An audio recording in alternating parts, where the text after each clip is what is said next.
नमस्कार रीडर्स, सारांश book blog में आप सबका स्वागत है। आज के पॉडकास्ट में देखेंगे कि माता पार्वती ने शनिदेव को शाप क्यों दिया। एक बार माता पार्वती ने पुत्र कामेष्टि यज्ञ किया। यह यज्ञ भगवान श्री कृष्ण को समर्पित होता है। भगवान श्री कृष्ण की कृपा से उनको एक दिव्य बालक की प्राप्ति हुई।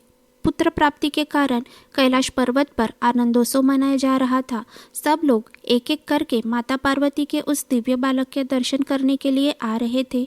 शनिदेव भी इस बालक के दर्शन के लिए कैलाश पधारे। जब वह कैलाश पर आ रहे थे तब उनका मस्तक झुका हुआ था और आंखें भगवान श्री कृष्ण के ध्यान में मग्न थी। सिर झुकाए ही वह भगवान भोलेनाथ के आगे प्रस्तुत हुए। उन्होंने भगवान भोलेनाथ से बालक के दर्शन की अनुमति मांगी। भगवान गणेश्वर के दर्शन के लिए उन्होंने माता पार्वती के भवन की ओर जाने के लिए कहा, जहाँ बालक खेल रहा था। माता पार्वती के भवन के द्वारपाल विशालाक्ष भगवान थे। शनिदेव ने उनको निवेदन किया, लेकिन उन्होंने उनकी तरफ ध्यान ही नहीं दिया। इस पर भी शनिदेव विचलित नहीं हुए। उन्होंने फिर से विनम्रता से विशालाक्ष भगवान से प्रार्थना की, उन्हें अंदर जाने दिया जाए ताकि वह बालक के दर्शन कर सके। उनकी इस विनम्रता से भरी प्रार्थना को सुनकर विशालाक्ष भगवान प्रसन्न हो गए। फिर भी उन्होंने शनिदेव से उनका परिचय और आने का कारण पूछा। शनिदेव ने उनके प्रश्नों के जवाब देकर उनको संतुष्ट किया। विशालाक्ष भगवान अंदर जाकर माता पार्वती की आज्ञा लेकर आए। उनकी आज्ञा से शनिदेव को भवन के अंदर जाने की अनुमति मिल गई। शनिदेव ने अंदर पहुंचते ही माता पार्वती को प्रणाम किया। वह रत्नजड़ित सिंहासन पर विराजमान थी। वह असंख्य देवियों से घिरी हुई थी। वह दिव्य बालक उनकी गोद में ही विराजमान था। माता के भवन में भी आनंदोत्सव मनाया जा रहा था, लेकिन सिर नीचा किए रहने के कारण वह कुछ भी न देख सके।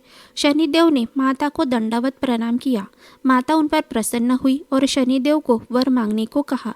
तब शनिदेव ने उनके दिव्य बालक के दर्शन की अभिलाषा प्रकट की। माता ने कहा कि बेटे, शिशु तो मेरे गोद में ही है। मेरे दर्शन के साथ साथ उसके दर्शन भी सहज रूप से हो रहे हैं। इसके अलावा भी और कुछ चाहिए तो कहो। इस पर शनिदेव ने निवेदन किया और कर्मों के बारे में बताया, क्योंकि कर्मों का ही फल तो शनिदेव देते हैं।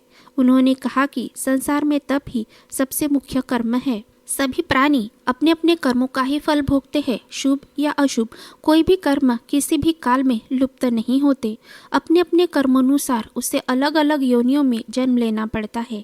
कर्म ही उसे अमीर, गरीब, अल्पायु, दीर्घायु बनाता है। अगर इस जन्म में अपने कर्मों के फल नहीं भोगे तो अगले जन्म में जरूर भोगना होता है।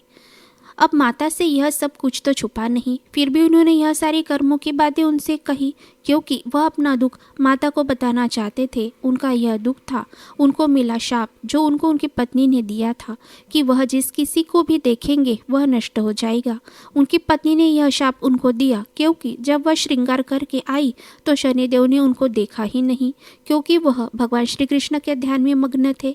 इस पर माता ने कहा कि इस शाप का प्रभाव हम पर नहीं होगा, इसलिए तुम हमारे दर्शन कर सकते हो। फिर भी शनिदेव ने किसी का अनिष्ट न हो जाए इस डर से डरते डरते ही दाएं नेत्र के कोने से शिशु के मुख की ओर देखा। शनिदेव का डर सच में बदल गया। उनकी दृष्टि पड़ते ही शिशु का मस्तक छिन्न हो गया। फिर भी उन्होंने आँख के एक कोण से शिशु की एक झलक ही देखी थी। फिर भी शाप का फल मिट नहीं सका। वह छिन्न हुआ मस्तक गोलोक धाम में जाकर भगवान श्री कृष्ण के शरीर में प्रविष्ट हो गया। इस घटना से कैलाश पर उपस्थित सारे लोग शोकग्रस्त हो गए। भगवान श्री हरि ने तुरंत ही गरुड़ का स्मरण किया। वे कुछ ही देर में वहां उपस्थित हुए। भगवान श्री हरि उस पर बैठकर उत्तर दिशा की ओर चल पड़े। पुष्पभद्रा नदी के तट के पास एक घना जंगल था। वहाँ एक गजराज अपने परिवार के साथ सो रहे थे। वहीं पास ही उनकी पत्नी भी उपस्थित थी। भगवान श्री हरि उसे देखते ही अपने गरुड़ पर से उतरे। उन्होंने अपने सुदर्शन चक्र का आवाहन किया, उसे उस हाथी का सिर काट दिया। इससे इतना भयंकर शब्द हुआ कि सारी दिशाएं कांप उठी। इस शब्द ने सबको जगा दिया। अब हाथी की पत्नी और बच्चे उसकी यह दशा देखकर चित्कार करने लगे। तब तक भगवान ने गजराज का रक्त से भरा हुआ सर गरुड़ पर रख दिया था। तभी हथिनी ने गरुड़ का पंख पकड़ लिया और भगवान श्री हरि से पूछने लगे कि पति को उसके पति को उन्होंने क्यों मारा, उसका सिर वे कहाँ लिए जा रहे हैं, सारी बातें सच सच बताए, नहीं तो वह उन्हें शाप दे देगी।